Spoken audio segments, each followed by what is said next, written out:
Entry 7. Recovery. Failure sucks.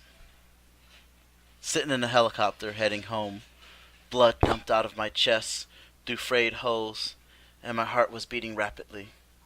How am I alive? I thought about all that was happening and had happened.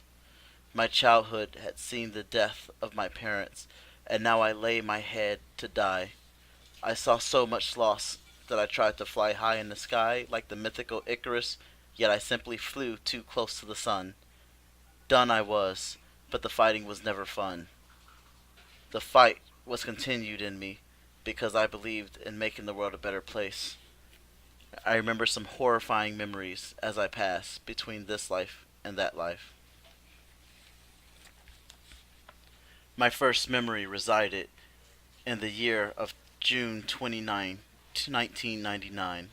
Arriving at the airport with nothing but the shirt on my back, my aunt cried as she sent me off because I was all she had after my uncle's unfortunate passing. Inside my stomach, excitement bubbled over. I wanted to make my uncle proud that day. He was born on 1959 and joined the U.S. Marines in 1976.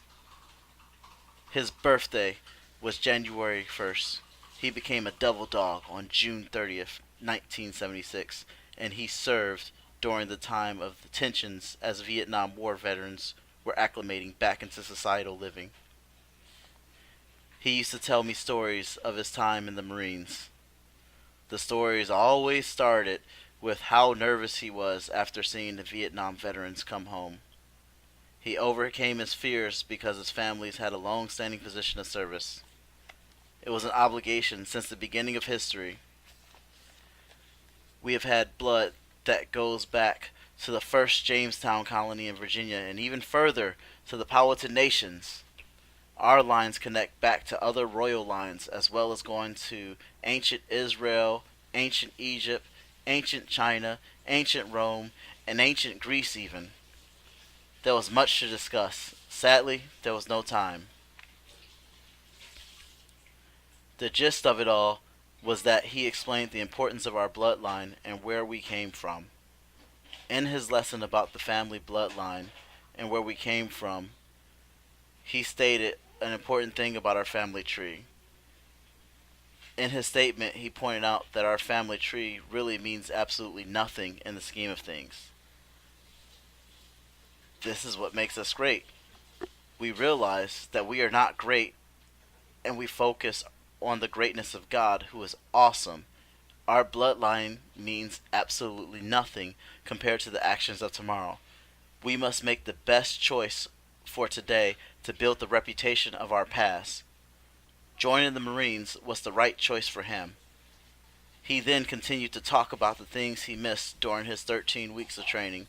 He gallantly explained, "Let me tell you, boy, I was in boot camp from June 30th, 1976 till October 1st, 1976. During that time, I missed parties during the 4th of July because it was the bicentennial and celebrations were from coast to coast. July 6th was a big deal because the first class of women was inducted at the Annapolis Naval Academy. I missed the 1976 Summer Olympics in Montreal, Canada. The Viking 1 landing successfully landed on Mars on July 20th. I was young once, but I sacrificed those things I was interested in celebrating with others, and I didn't see many things on television. I didn't get to read as much as I wanted to read, so there's a lot of those things that I didn't get to read on. I sacrificed those things I was interested in celebrating with others and seeing on television or reading about because all people must sacrifice what they want to make life better.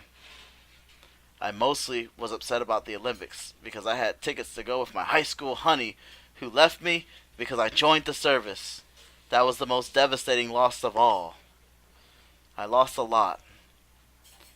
A lot was also gained though because I grew to be a better man due to my experiences as a Marine. I hope for you to serve.